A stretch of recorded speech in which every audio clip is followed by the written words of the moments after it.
Duel Review is brought to you by NexusDigitalComics.com. On today's Duel Review, it's Batman: The Dark Knight Returns, the animated movie, Part 1. I'm RJ. And I'm Nick. Let's get to it.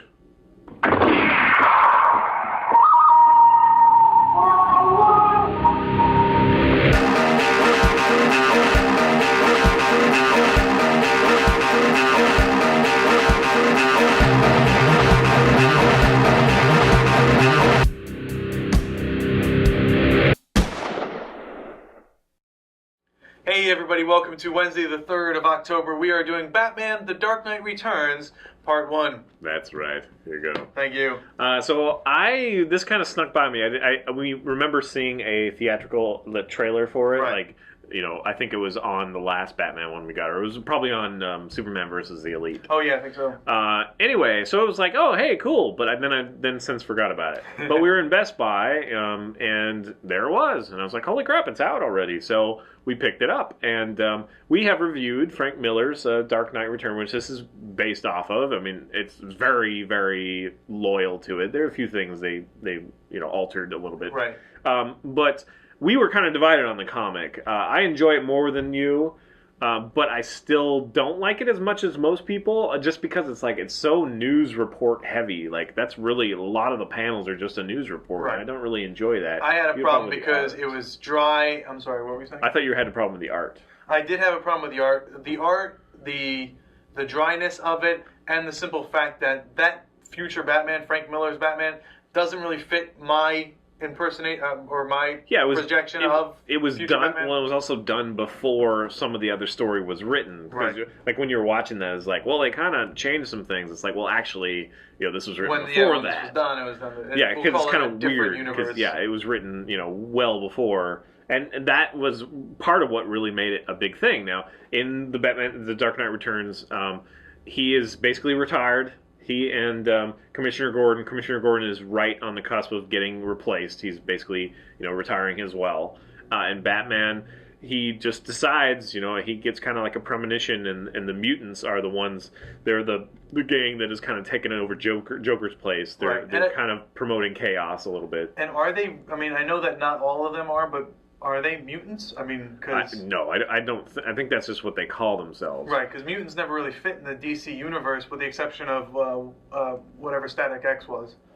So yeah, it takes over there. Batman is coerced back into it. Really, he kind of, there's some similarity between a death and his parents, makes him reconsider whatever. He's to the point where his body is slowing down. He has to have help to do things that he normally would have been able to do no problem as Batman. Right. He even sports a gun at some point. Yeah, but I think he uses it only to launch. Right, but he still wouldn't have had that before, kind of thing. He would have had the little gadgets and whatnot, but they seem to be slowing down. Although he does have the big-ass tank, which is very interesting. Anyway, so he decides to go back into it. He puts the fear back in the mutants. It has gone long enough of him being retired that people are starting to think that he was a myth. Joker is in an asylum, along with a bunch of other baddies. We follow Two-Face a little bit as basically the city gives him another chance. He has facial reconstruction. He's the same on both sides, and they put him back out into the world. One of the things I wanted to mention was he looked very young. Considering that Batman was as old as he was, yeah, he looked very young. Yeah, Batman is sporting a mustache and full gray hair and all that stuff. If you thought about that, that could be a little weird. But so Two-Face, not too long, and he kind of goes back to the old thing, and even worse. So in other words, they repaired his face, but he just, it's no longer is he Two-Face. He's one face, but he's the wrong face. He's the wrong face. So that's basically what happens. We do have some fun moments of Joker in the comic that are not really present here. They pretty much, he says like 2 words, and you see him tapping whenever they say Batman. Actually, I think he only says 1 word. Yeah, well, regardless, that's kind of sad, although Frank Miller's artistic rendition of Joker is much improved by this anime. Yeah, because he had this weird curly hair. He just looked way like 80s or early 90s. Like, he had a perm. This one, he looks more like the classic Batman animation that we love, we grew up loving. Right, and that's the one that I love the most. And this art kind of fits that a little bit. Yes, it does. Kind of angular. To continue it, he doesn't. Yeah. So I really enjoyed this telling. It has some badass, kind of fight scenes. Yes. He takes on the leader of the mutants twice. He has some other fun stuff when he first shows up. He's kind of he's wrestling with a cop that doesn't know his reputation and so wants to arrest him as well. It's kind of back to the beginning where they were like, "Oh, he's a vigilante. We got to do something about it." So he's kind of an obstacle. Plus, him being, he's a little bit clumsier, he's a little bit louder, he has to pull himself up in a different way, so he's like vulnerable when he makes a noise, the whatever, and he's just like hanging there as they see him. It's like, it's Batman or whatever. Right. But they're still freaked out because he's a legend at this point. So you get kind of that funness. We had that with like Nightfall a little bit, and like when he was getting back to it, we had some of that, and even in Hush, he had moments of crap, but that's always kind of fun to see for me anyway. And I love the world that they created. It's very gritty. I am happy to see that they did the news reporting in such a way that it doesn't feel like it dominates the movie. Right. There is a lot of reporting, and it's useful to get information. I mean, it's necessary. You're starting to see that the public is demonizing him. They have a different perception, although there are some that are starting to, root for him. In fact, later, he has a whole weird vigilante sect that are like the Sons of the Bat or whatever. Sons of Batman. Yeah. And so that's a little weird that he doesn't put a stop to that, or that they want to, but they just see strength, and so they're just worshiping strength. That's kind of what happened with the mutants and that whole thing. I wish we would have seen a little bit more Joker. Now, having said that, this is part 1, so it'll be interesting to see if it outgrows the comic, if they go beyond that. At the end of it, there's allusion to that, and of course they're running out of story, so the female Robin is interesting. It's interesting enough. Yeah, Carrie. But I don't, what's her story? Why is she able to be a butt kicker? Right. It's kind of it's hinted at when she's putting on the bought Robin costume. She bought a Halloween Robin costume, and when she's putting it on, in the background you see a gymnastics poster. So it's implied that she was into gymnastics. I think it was explained more in the comic, but outside of that, I mean, granted, while she's doing her thing, while she's pretending, while she's being Robin, she does kind of have like these kind of fallen moments, where she doesn't really know what to do. She kind of screws up. Yeah, but I mean, she'd be dead. That's the thing. Yeah. It's like we have one scene where she screws up, and then the next scene where she is kind of successful, and she's like, "Hey, didn't suck," and then all of a sudden she's like magical, knows how to fight. I mean, like gymnastic aside, she still wouldn't know how to fight. Right.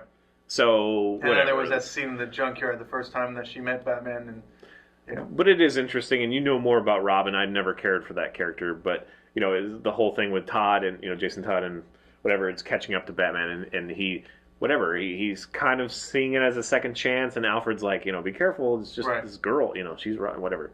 That is one thing. Alfred is still alive and kicking. Yeah, which makes no sense to me. He'd be pretty old. Yeah, but, he'd be like 150. No, he would not. Well, I think when Bruce was 30, he was 70. I think he's like 40 years older. Yeah, that's literally what it is. So let's just say he's 60. Oh yeah, I guess he would be 100. So yeah, he's pretty damn old. But he's still able to give back rubs, apparently. I want a butler like that. You're very good back rubs. Anyway, so yeah, it's one of those down and out Batman things, and I really kind of like that, where he has to overcome a little bit more. The tank is fun, although it's weird that Batman has a tank, but it's still kind of fun. Yeah, I don't see as soon as Batman starts picking up heavy weapons. That's Frank Miller's Batmobile. Yeah, but as soon as he starts picking up heavy weapons like that, it's like no. I mean, granted, he was shooting like rubber bullets, and it's like okay. Well, people were still obviously dying because they would throw a grenade and it would bounce off the tank and then explode. So obviously that killed somebody because it wasn't Batman's grenade; it was their grenade, but people were dying. Grenade. So anyway. But yeah, I do like the fight where, the first fight he has with the mutant leader is kind of, he's a little bit outpaced because the guy's younger and fresher and whatever, probably stronger. But the second one, he uses a little bit more of his smarts. Although I don't think it's different enough, but it's the same in the comic. I don't think it's quite different enough to be like, haha, now he's playing in his field. This is literally the same thing, but he slows down and, he's fluid like water and does pressure points or whatever. So, but it's still really fun to watch. Yes. Voice acting is great. There's not really a weak... No, I think Peter Weller plays Batman, so he did a really good job. The one last thing I wanted to say is that it's a little weird that Frank Miller's idea of the future looks like the past to us. Yes. It looks like, like a weird kind of late 80s, early 90s kind of thing. Right, Everybody looks like Geordie LaForge with their visors, kind of thing.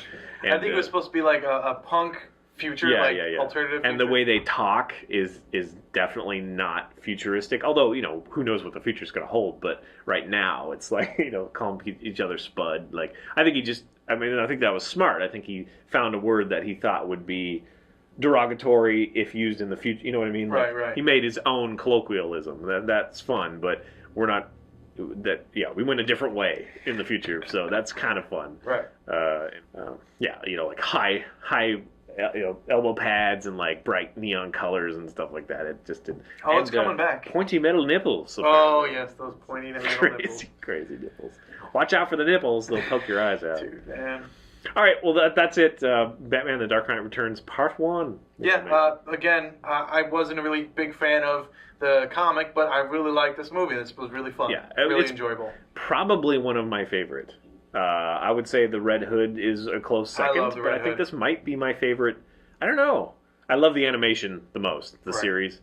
But yeah, I really enjoyed this. So, all right, go check it out. Subscribe to our YouTube channel, do a review, and check out all our fun playlists. Game Lab's been a lot of fun. Moonflower and Forever, great. Thank you. And please leave comments. We love comments. And you can help support us and our new digs by buying our wares at spiderwolf.com. Yes, please. T-shirts, card games, short stories, art prints, and more. See you later. Bye-bye. Sweet. You got that one? Yeah. like a hair. Yeah, hair. See ya.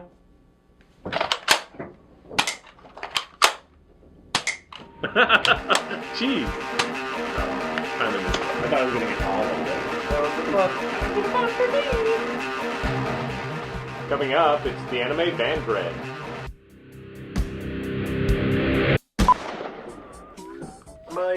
Did you push a man unbelievably hard? Yeah, because I do that all the time. We did that one time. Did I? I just wanted to make sure it was wedged in for more velocity to build up the pressure. That's not how Nerf works. What was my Nerf gun joke? Or I was gonna make a shirt that was like Nerf herder, but like somebody punching a Nerf because it's Nerf herder instead of Nerf herder. But you could also just do like a guy with like a shepherd's cane or something and like a pen full of Nerf darts or something. You can't use that word. Only we can use that word. I don't know what the hell that is. It's like IndyCar races out there.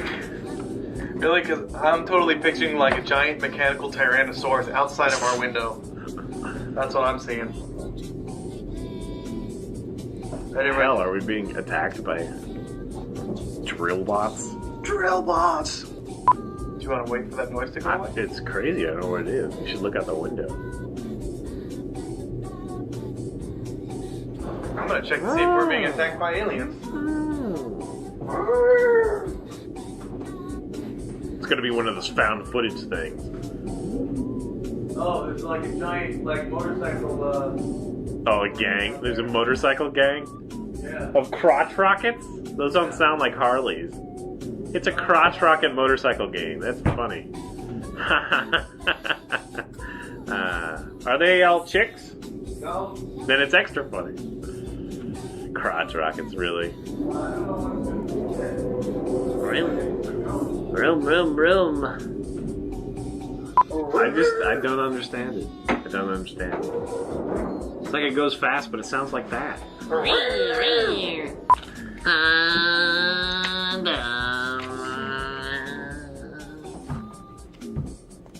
Well, that was a strange event to happen and interrupt us. Roving gangs of crotch rockets.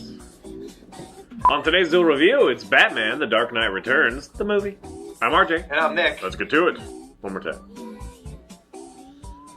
On today's Duel review, it's Batman: The Dark Knight Returns, the movie, in animated form. The animated movie. That's what we'll say. Part 1. Yeah, whatever. On today's Duel review, it's Batman. Damn it. On today's Duel review, it's Batman: The Dark. Mouthful. Batman: The Dark Knight Returns animated movie, time. Part 1. On today's Duel Review, it's the DC animated original movie Batman: The Dark Knight Returns Part 1. I'm RJ. And I'm Nick. Let's get to it.